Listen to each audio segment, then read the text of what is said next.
시간이 될 것 같습니다. 김정근 감독님하고 저는 개봉하는 날 봐서 조금 시간을 두고 봤고 거기에 대한 얘기를 조금 저희가 나누긴 했는데요. 김 배우님은 지금 방금 보셨죠? 어떠셨어요? 뭐 영화의 소재가 일단 위안부 할머니들에 관련된 얘기고 이 소재를 가진 영화를 가지고 뭐 이렇고 저렇고 얘기할 수 없는 좀 애매한 지점이 있긴 한데 맞죠. 여기 계시는 분들이 어떤 방향으로 얘기를 원하냐에 따라서 말씀을 드릴 수 있을 것 같아요. 근데 요새 어떻게 지내셨어요? 정말 갑자기 이렇게 날씬해지기 있습니까? 촬영한다고 좀 살 좀 빠졌습니다. 왔다 갔다 한다. 바쁘셨군요. 예. 저 최근에 넷플릭스에서 범인은 바로 너에서 뵙던 찍으셨죠? 같이 재밌게 봤습니다. 김 감독님 요새 어떻게 지내셨어요? 저는 그 하고 있는 다큐멘터리가 있어가지고요. 그 지하철 노동자들 다루는 건데 그거 좀 쫓아다닌다고 바쁘고 영화 전당에서 다큐멘터리 제작 강의를 하고 있습니다. 그것 때문에 좀 이래저래 정신이 없네요. 네. 알겠습니다. 저는 컷을 너무 짧게 그러니까 이발했습니다. 이발 수준. 이게 머리가 입가에 짧은 머리 진짜 하시는 분들은 아시겠지만 이게 짧은 머리를 한번 하기 시작하면 못 길러요. 그죠? 계속 자르고 싶거든요. 그래서 지금도 계속 자르고 있는. 아마 다음번에 뵈면 머리 모양 비쌀 것 같아요. 형이라고 그러세요. 네, 형. 근데 정말 왜 이렇게 살을 확 빼신 거예요? 모르겠어요. 뭐 이렇게 일하다가 조금 아팠는데 그대로 살이 안 찌대요. 그래서 이제 부럽다. 좀 유지하려고. 부럽네요. 부럽네요. 네, 일단 저희끼리 이제 맞춰보면서 준비했던 이야기들 좀 하면서 김 배우님 생각나시는 얘기들 하나씩 정도 드리면 될 것 같고요. 영화 제목 허스토리는 초반에 입으로 띄웁니다. 히스토리를 띄웠다 바꾸는 과정들이 있죠. 그래서 다들 아시는 것처럼 히스토리는 역사라고 놓고 본다면 남성의 입장에서 남성의 경험을 기록한 것들이 히스토리다라고들 많이 얘기합니다. 그래서 남성 중심적이고 가부장적이다라는 얘기 때문에 20세기 후반이 되면 허스토리라는 새로운 개념이 등장하죠.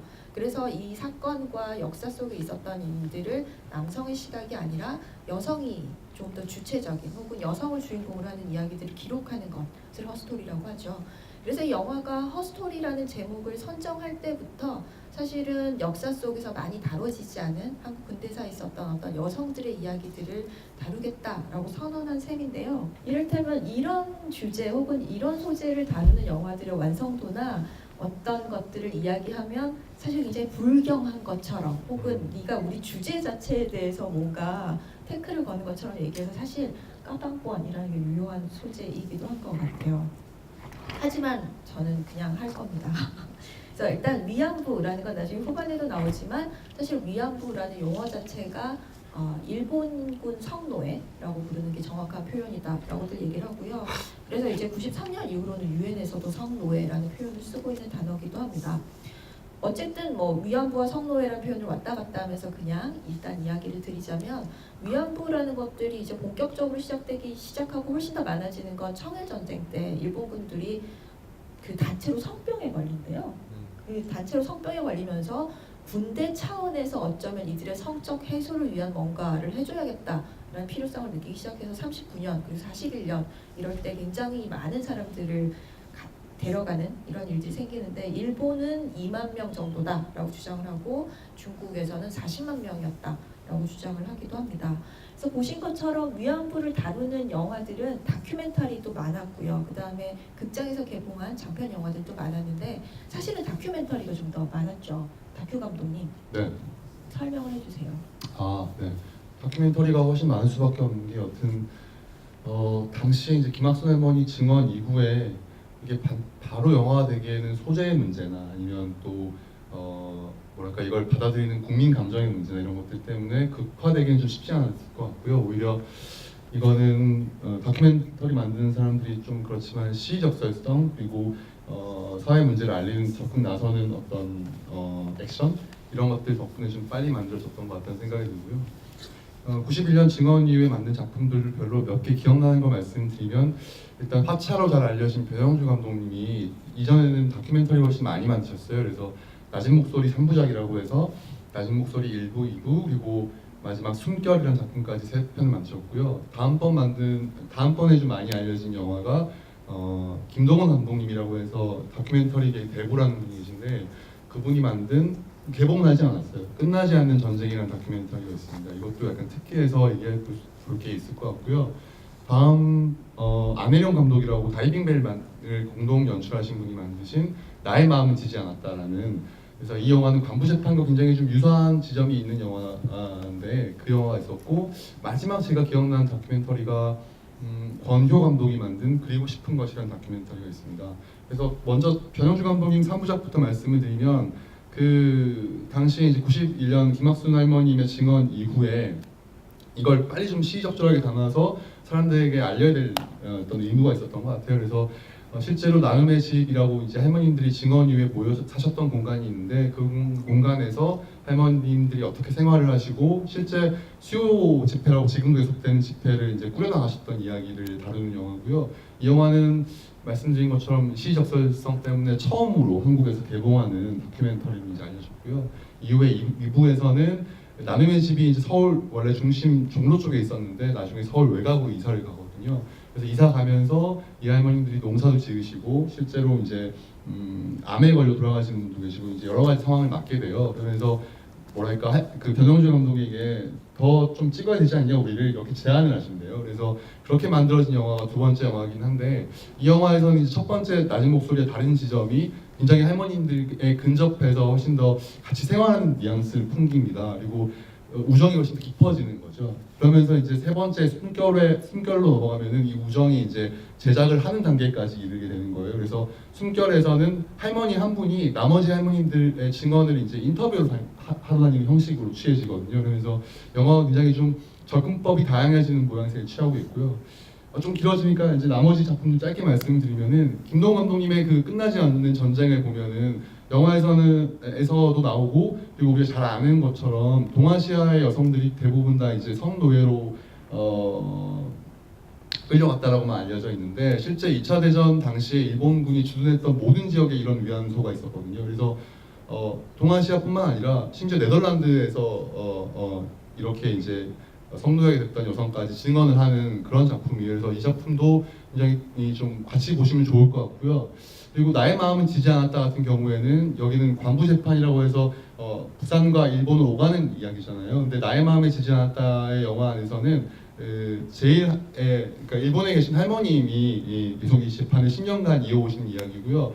오히려 이 영화에서 약간 들다뤄졌던, 그래서 할머님들을 좀 지지하거나 일본 내에서 되게 반향을 일으켰던 사회단체 모임과 그들이 이 나의 마음을 지지 않았다라는 영화의 주인공인 할머니와 어떻게 우정을 나누는가, 그 10년의 과정을 다룬 다큐멘터리라서 그것도 되게 좀 다른 재미가 있을 거예요 보시는데. 그리고 마지막 그리고 싶은 것이라는 작품은 2007년 즈음에 한중일 세 나라가 평화에 관련한 어떤 책을 내보자라고 이제 얘기를 해요. 근데 그 그리고 싶은 것이라는 영화 안에서 그림책을 쓴 작가가 이 프로젝트를 진행하는 과정을 다룬 영화거든요. 근데 2007년 하면 여러분 잘 아시겠지만 이제 이명박 정부에서 박근혜 정부로 이제 넘어가는 그 시기 즈음이라 우리가 박근혜 정부 당시에 이제 위안부 문제를 어떻게 다뤘는지 잘 알고 있잖아요. 그래서 실제로 이 작품 안에서도 나온 것처럼 나오지만 그 일본 정부도 굉장히 이 평화 프로젝트 관련해서는 되게 미온적 반응을 보이고 실제로 일본 출판사도 이 프로젝트를 무산시키게 되는 과정을 다룹니다. 그래서 이런 작품들을 좀 같이 보시면은 위안부 성노예 관련해서 어떻게 실제로 많은 사회에서 좀 다루어왔는가, 그리고 이걸 어떤 방식으로 좀 해결하려고 하는가에 대한 다른 어떤 시각들을 좀 보실 수 있을 것 같아요. 네, 다큐 작품들은 이렇게 많은데요. 중국에서도 다큐가 나온 게 있는데 2014년에 나왔을 때는 제목이 32였고 2017년에 나왔을 때는 22라는 제목으로 나옵니다. 이게 숫자인데요. 살아남아있는 중국 본토의 위안부 숫자라고 해요. 그래서 이것이 만약에 몇 년이 지나면 아마 12, 2 뭐 이렇게 나오지 않을까라는 생각도 듭니다. 다큐멘터리 말고 국내에서 개봉한 작품들 생각해보면 눈길, 귀향, I Can Speak가 있었고 소리곱새, 마지막 위안부 이런 작품들이 있었는데요. 기존의 작품들은 사실은 기존의 위안부를 다룬 작품 중에서는 사실 개인적으로는 I Can Speak 같은 김현석 감독이 만든 작품이 다른 작품들이 반복해서 쓰는 서사는 그거거든요. 꽃다운 소녀들, 우리의 그 꽃다운 처녀들이 일본군에게 끌려갔다라고 얘기를 하고 비장하고 어느 정도 심파적인 요소들을 안고 간다면 I Can Speak야말로 위안부라는 그것이 굉장히 정치적이거나 역사적인 먼 이야기가 아니라 우리 주변에 있는 어떤 할머니일 수도 있겠다라는 상상을 하게 만들어서 역사를 영화 속으로 재미있게 상업 영화의 틀 바깥으로 안 나가면서 만들 수 있는 게 뭐가 있을까라고 생각한다면은 가장 접근 방법 자체는 사실 정답에 가까운 게 굉장히 좀 뭐랄까 시장에서 흔히 볼 수 있는 극악스러운 할머니로 나와서 되게 마지막에 반전에 가까울 정도로 느낌이 왔던 것 같아요. 그죠. 그런 것들이 좀 좋지 않았나라고 생각이 듭니다. 어쨌든 지금 보신 이 영화 허스토리는 허스토리가 여성의 역사라고 얘기한 것만큼이나 사건 위주로 흘러간다라는 생각이 좀 많이 들어요. 근데 감독님이 하시는 인터뷰에서는 오히려 인물 이야기, 그러니까 신파 같은 걸로 안 가려고 애썼다라고 얘기를 하시는데 어쨌든 사건의 나열이지 않나라는 생각도 조금 들긴 합니다. 민규동 감독은 95년에 단편으로 만들었는데 민규동 감독이 처음에 만들었던 동성애에 관련된 단편 제목이 사실은 허스토리였었고요. 그 다음에 여고괴담 2를 만들기도 하셨는데 개인적으로는 초등학교 다니는 딸이 어느 날 위안부에 대해서 공부를 하고 왔대요. 그래서 학교에서 배우고 와서 이 친구가 굉장히 충격과 영감을 받은 나머지 웹소설들을 쓰기 시작했다고 합니다. 초등학생 딸이 웹소설로 위안부 얘기를 썼는데 몇 번 연재를 했더니 댓글이 붙었대요. 굉장히 좋긴 한데 너는 공부를 좀 하고 써라 라는 걸 듣고 그 친구가 너무나 좌절하여 절필을 하는데 그걸 아버지로서 지켜오면서 위안부라는 소재 자체에 대해서 우리가 좀 많이 알아야 다룰 수 있겠구나. 그리고 초등학생들 이런 아이들은 궁금한데 사실 접근할 방법 이야기할 줄 모르는구나 라는 생각이 들어서 본인이 이런 이야기를 한번 만들어 봐야겠다라고 생각을 했다라고 하는데 그렇다고 이게 그냥 퉁 튀어나온 게 아닌 게 이분이 그 서양 골동 양과자점 앤티크라는 영화를 하나 만드시고 그 다음에 간신이라는 영화를 만드셨잖아요. 그 간의 시나리오를 쓰다가 2번이 엎어졌는데 엎어진 정도 중에 하나가 그 1944년에 남태평양 전쟁에 대한 이야기를 쓰려고 하다가 하나가 안 됐고요. 그 다음에 그 반민특위 있죠. 그 반민족 행위를 했던 일제시대에 반민족 행위를 했던 이들을 처벌하기 위해서 만들었으나 해산되었던 그 조직에 관련된 영화를 시나리오를 쓰다가 안 됐습니다. 근데 반민특위에 관련된 시나리오를 준비하다가 이 영화의 그 문사장의 실제 인물이 될 것 같은 김문숙 씨를 알게 되면서 그렇다라면 오히려 이 여성들의 이야기들을 만들어 보는 게 좋지 않을까가 되면서 이 영화를 좀 본격적으로 만들었다라고 얘기하는데요. 문사장 김희애 씨의 연기는 또 사투리 쓰시는데 굉장히 애쓰셨고 뭐 본인이 굉장히 많이 스트레스를 받으셨다 이런 인터뷰들을 계속 하시던데 일단 딴 거를 다 배제하고 경상도 사람으로서 그분의 경상도 사투리는 어땠나요? 괜찮지 않았어요? 좀 이상했나요? 몇 받은 것 치고는 잘한 건 아니죠. 좋다. 이런 거 좋은데요. 그 사실 그 감독님이 표현하는 건 이래요. 그 김문숙 씨라는 캐릭터를 만들 때 두 사람, 그러니까 그 문사장의 캐릭터가 2명을 합쳐서 만들었다라고 얘기를 하는데 하나는 김문숙이라는 이분, 한국정신대 문제 대책부산협의회 회장이라는 이분이랑 그 다음에 한국정신대 문제 대책협의회 3대 대표인 윤미향 대표를 합쳐서 만들었다라고 얘기를 하는데 근데 사실 연기도 연기지만 캐릭터가 좀 저는 갑갑하다고 생각하는 부분이 사실은 있었어요. 문사장 같은 경우에 이를테면 회사를 다니고 일을 하던 대표가 갑자기 위안부에 관련된 문제에 적극적으로 개입하기 시작하고 10년 이상의 시간을 왔다 갔다 하면서 실제로는 20억 정도의 돈을 실제는 쓰셨다라고 얘기를 하는데 그렇게 하는 동기가 부끄러워서 그거 하나로 그 감정적 전환이 그죠. 잘 보이지가 않았죠. 네. 그렇죠. 그래서 그 부분이 사실은 어떻게 보면 이 영화는 이 문사장이라는 캐릭터의 성장담으로 끌고 갈 수도 있었을 텐데 그 부분도 좀 약하다라는 생각이 들었고요. 나중에 그냥 서사적으로 많이 들어갔던 게 좀 아쉬운 것 같아요. 그렇죠. 그래서 이게 연기를 하시기에도 혹은 캐릭터도 사실은 우리가 봤을 때 이를테면 니도 한번 삐끗하면 저래 된대 이라고 얘기하는 게 대단히 자기적으로 느껴진다라는 설정도 있었어요. 저희 부모님한테 많이 듣던 얘기네요. 삐끗하면 이렇게 된다? 네. 삐끗하셨나요? 자주. 그렇죠.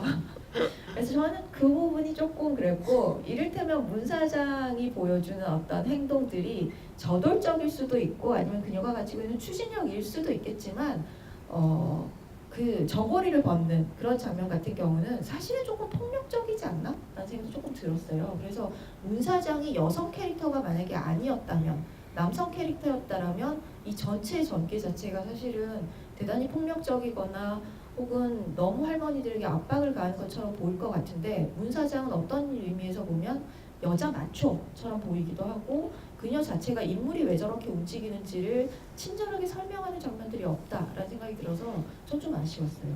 조금 더 나아가서 얘기하면 이걸 꼬아서 본다면 어떤 옳은 일을 행할 때는 수단 방법이 무엇이든 상관없다처럼 보이는 게 있어서 사실 좀 그런 지점엔 세심함이 부족하지 않았나 생각도 들고, 네, 특히나 그 문숙 씨가 이렇게 저고리 걷는 씬에서는 저렇게까지 해야 되나 싶은 생각이 들었던 것 필요 같아요. 없는 시퀀스였던 것 같아요. 네, 네.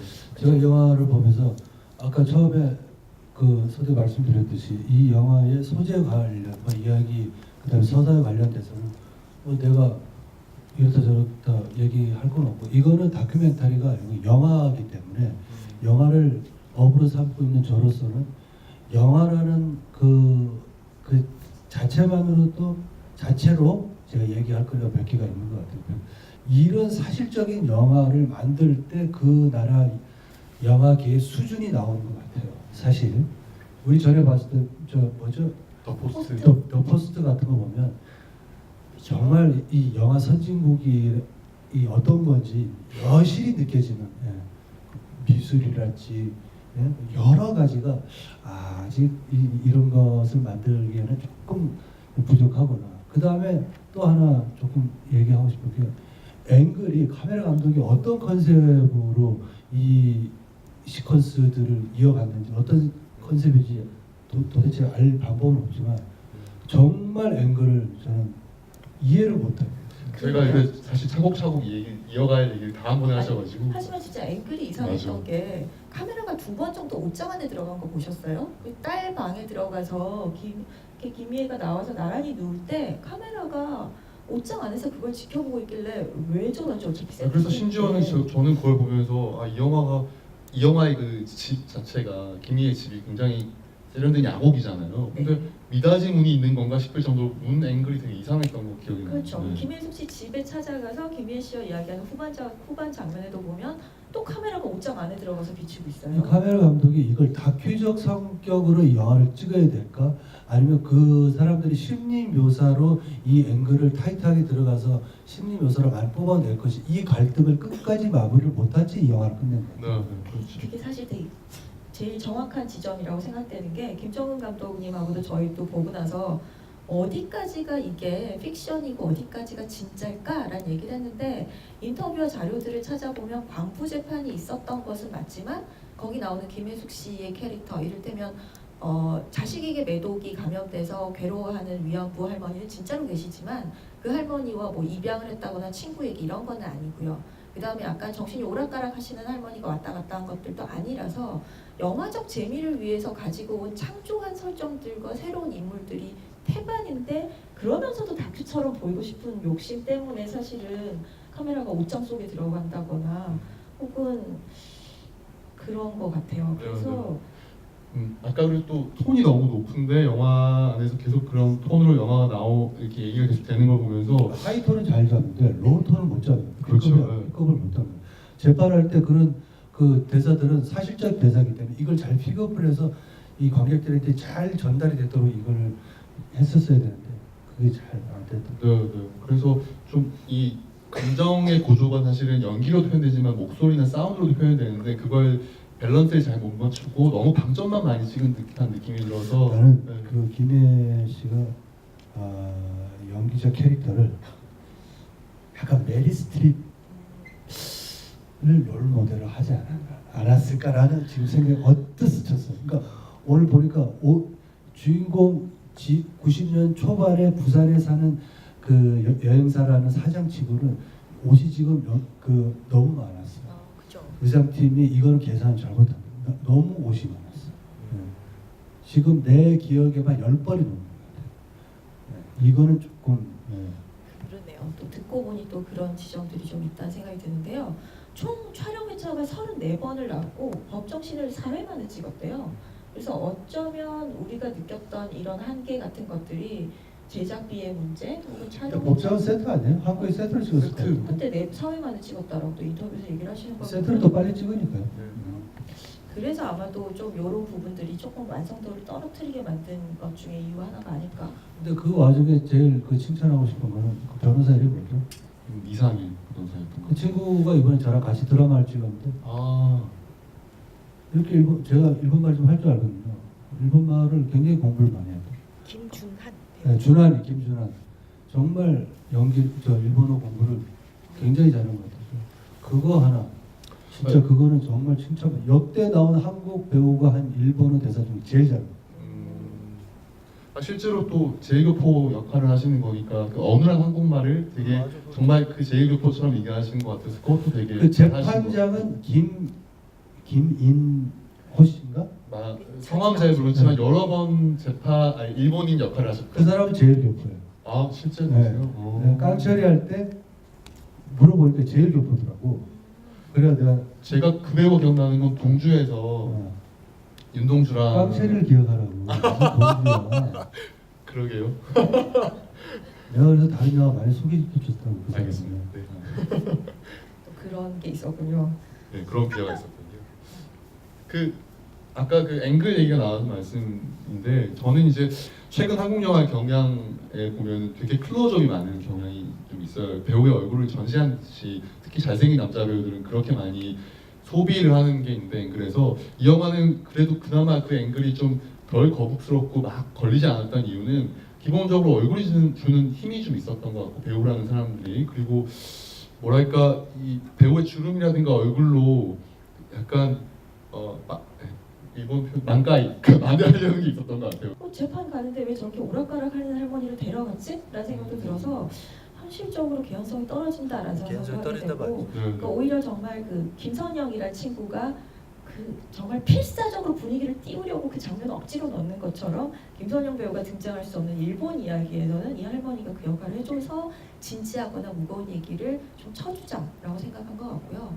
사실은 감독이 머릿속으로 너무 많이 상상을 하다 보니 이런 한계들이 드러났다는 생각이 드는 게 광부 재판을 다룬다라고 얘기를 하는 것 때문에 재판 과정만 다루지 이 위안부 할머니들이 이야기하는 역사적인 어떤 사건들 이를테면 기차 안에서 친구와 갈림길에 놓였을 때 아이를 가지고 헤어지는 이런 장면 굉장히 드라마틱해서 재현을 하거나 영화적으로 찍을 수 있는 장면인데 안 찍고 이야기로 들려주잖아요. 그래서 그런 선택에서 보이는 건 민균호 감독은 어쨌든 이 모든 이야기는 우리로 하여금 그 재판 과정을 경청하도록. 근데 그걸 오히려 줄였어야 돼. 그래요. 재판이 너무 많아요.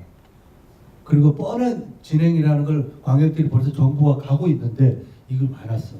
최소 50% 줄였어야 돼. 그래 더 드라마틱하게 그 재판에 효과가 나는데 초반부터 너무 많았어. 그렇죠. 23회차의 재판을 했다는 걸 강조하려고 그렇죠. 계속 네. 반복해서 보여준 거예요. 아니, 그걸 근데- 녹다줄이 좀 보여줬어야 되는데. 맞아요. 근데 말씀처럼 이제 재판이 좀 길면서 심지어 이게 뭐랄까 좀 오바다 싶은 측면에서는 오히려 이제 우리가 밝을 때 보면은 빛을 계속 주면은 그냥 빛이 어느 정도 값 정도만 가지 이상 밝아지진 않잖아요. 마찬가지로 뭐랄까 그 음영을 줘야 되는데 영화 그냥 그 재판장에서의 공기나 이런 걸 봤을 때도 일본 재판 나왔던 사람들의 캐릭터는 그냥 다들 한마디 하고 그냥 들어가는 정도로만 끝나버린 게 사실은 일종의 이 밸런스를 맞추지 못하고 너무 한쪽에게만 계속 경청하게 되는 상황을 만드는 것 같아서 그것도 되게 좀 이렇게 힘배분을 잘 못한 것 같다. 차라리 생각 그쪽 들었어요. 뭐 차라리가 아니고 또 이런 생각도 해봐요. 그 일본 쪽 변호인들의 지대 작전을 어떻게 짜고 이걸 어떻게 그렇죠. 이런 것들 차라리 네, 차라리 보여줬으면 훨씬 더 생동감 있죠. 네. 활기는 작품.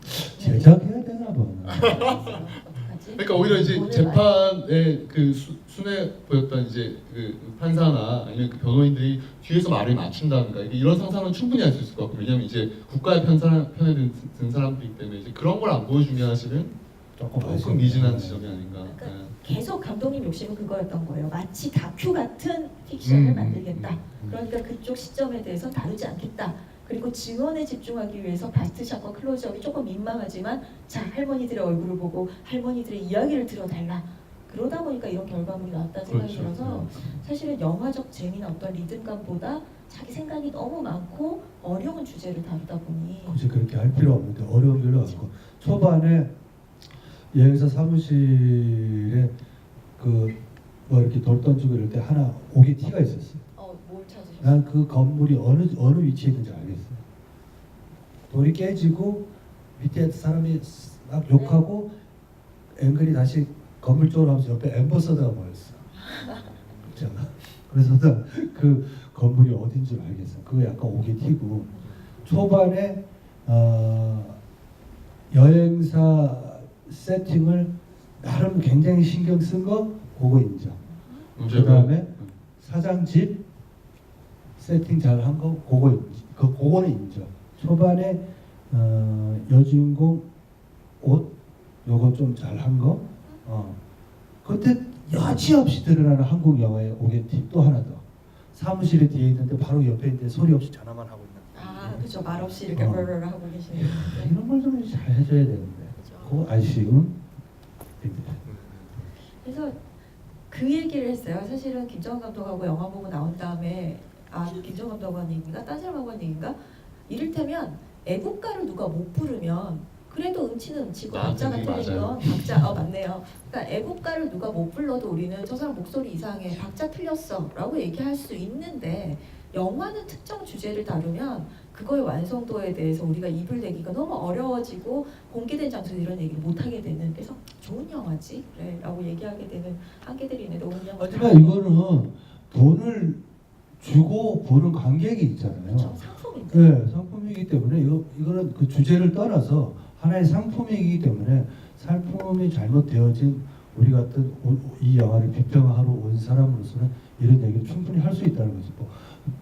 이 위안부 소재 영화 뭐 잘못됐다 이 얘기를 우리가 하는 게 아니잖아요. 영화적인 어떤 그 테크닉이 잘못됐다는 걸 얘기하는 거죠. 기왕 테크닉 나오고 뭐 좀 미신일단처럼 얘기하는 김에 저는 네. 캐릭터도 약간 오히려 그래서 할머니들 서사가 별로 안 보이는 거예요. 이를테면 그 문숙 할머니 치마 저고리를 벗으시는 분이 이렇게 시장에서 장사하시는데 김희애가 가서 누구 맞히죠? 그러면 네 맞습니다. 이렇게 바로 그냥 증언을 하시는 형태로 그러니까 그냥 갑자기 숨어지는 분들이 그래 분연히 이렇다라고 이제 갑자기 무슨 중간 과정 없이 다 증언대에 오르시는 장면 그러니까 그 얘기가 그냥 생략돼 버린 게 되게 아쉽고 이를테면 그런 뭐 반대하거나 가족의 어려움 이런 것들은 그냥 갈등하거나 고민하거나 네 그런 거는 그냥 문 닫고 들어가는 아들내미 정도로만 끝쳐버린 게 되게 약간 아쉽더라고요. 네.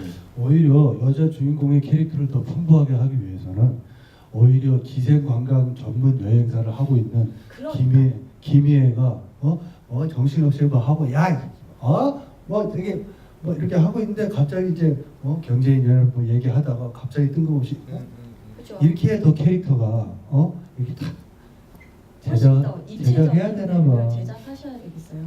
진짜. 그리고 캐릭터 얘기를 하시면 영화는 굉장히 도식적으로 남성과 여성을 이렇게 딱 분리해냅니다. 그래서 국가 권력을 가지고 있는 사람들 다 남성인 거죠. 판사도 남성이고 변호사도 남성이고 시장도 남성이고 여성들끼리 연대해야 되는 입장으로 나오는 데다가 반복해서 또 택시 아저씨들 계속 보여주잖아요. 그러면서 남성은 여전히 시간이 지나도 별로 변하지 않고 인식의 폭이 달라지지 않는다라는 걸 보여주는가 하면 그래서 실제로 그 이를테면 이 가족 구성원 중에 어느 남성 그러니까 그 김혜숙 배우의 아들 말고 사실 그냥 이 재판 자체에 굉장히 반대를 하거나 뭔가 여기 깊숙하게 개입해 있는데 할머니들이 동의하지 않는다 하더라도 추후에는 이 할머니들의 이야기와 상황과 아니면 김희애라는 사람에 되게 동의하는 어떤 사람으로 변한 남성이 있었다면 오히려 그게 좀 감소되면서 남자 여자로 그냥 구도로만 쉽게 뻔하게 상정하지 않았을 것 같다는 생각이 드는데 그리고 광부 재판이라는 묵직한 이야기를